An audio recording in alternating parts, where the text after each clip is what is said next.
जी बिल्कुल, एक बार जोरदार तालियां प्लीज। लेकिन मेरा सवाल ये था कि तिलक वर्मा होने का सबसे डिफिकल्ट पार्ट क्या है? क्या रिस्पॉन्सिबिलिटी आपको डिफिकल्ट लगती है या फेम डिफिकल्ट लगता है? क्या डिफिकल्ट लगता है? Toughest part is, ma'am, handling expectations और staying consistent. अभी का वर्ल्ड में consistency is most important. तो उसी साथ ही साथ आप देखें तो जो हम लोग ऑफ द फील्ड करते हैं तो बहुत मेहनत होता है, तो training every day, staying patient, तो जो हम लोग करते रहते हैं उसमें सेटबैक्स भी रहेंगे, क्रिटिसिज्म भी रहेगा, बहुत कुछ रहेगा।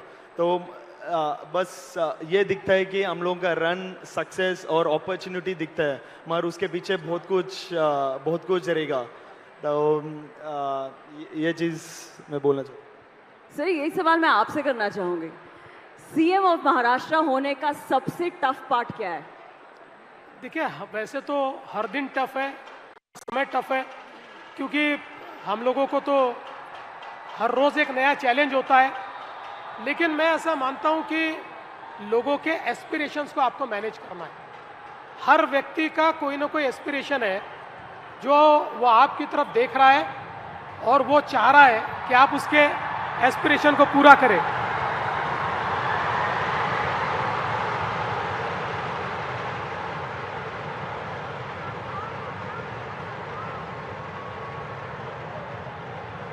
सर ये एक तरीके का आगाज है कि किस तरीके का ये माहौल है, फिलहाल उस तरीके का आगाज है, ऊपर से बारिश भी आ रही है।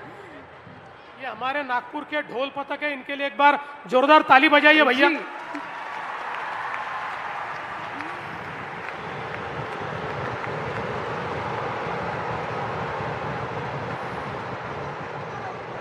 ये एक माहौल बनते जा रहा है, तो इसलिए मैं सवाल थोड़े कम करूंगी, लेकिन सबसे पहले मैं of course Kiran Shah sir से एक सवाल करना चाहूंगी। सर, गो जीरो आइसक्रीम एक ऐसा सेक्टर भारत का जो कि काफी स्टेबल था, लेकिन उसे आपने चैलेंज किया।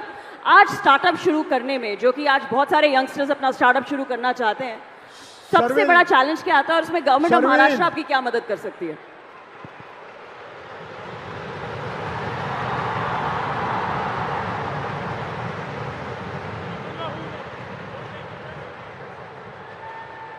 आदरणीय श्री देवेंद्र फडणवीस जी और यहाँ पर उपस्थित सभी लोगों को मेरा नमस्कार।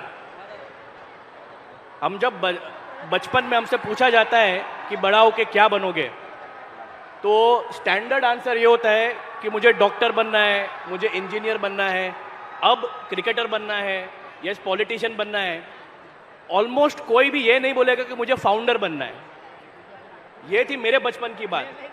लेकिन आज की अगर मैं बात करूं तो 2022 के बाद जब मैंने गो जीरो शुरू किया, उसके बाद गवर्नमेंट ने इतने सारे इनिशिएटिव से पूरे स्टार्टअप इकोसिस्टम को सपोर्ट किया है।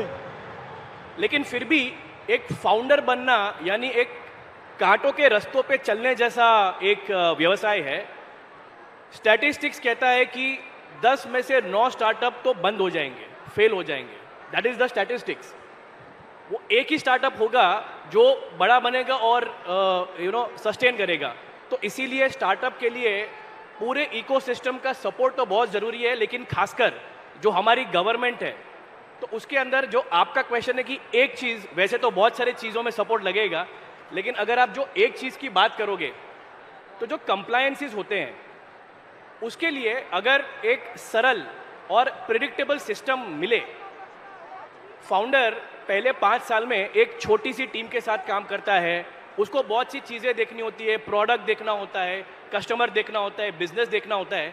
और जैसे जैसे बिजनेस बड़ा होता है या स्केल करता है तो रेगुलेटरी, फाइलिंग, कंप्लायंसेस, बहुत सारी चीज़ें होती है। तो उतनी बड़ी टीम नहीं होती है, तो ज़्यादातर ये जिम्मेदारी हम पे आती है। तो ये काफ़ी हद तक सिंप्लीफाई हो गया है। लेकिन अगर सही मायने में एक सिंगल विंडो क्लियरेंस अगर फाउंडर्स को मिले तो जितना वक्त हम धंधे पे लगा रहे हैं, बाकी चीज़ों पे वक्त कम लगे। जैसे जैसे धंधा ग्रो करे, हमारे पास टीम बढ़े,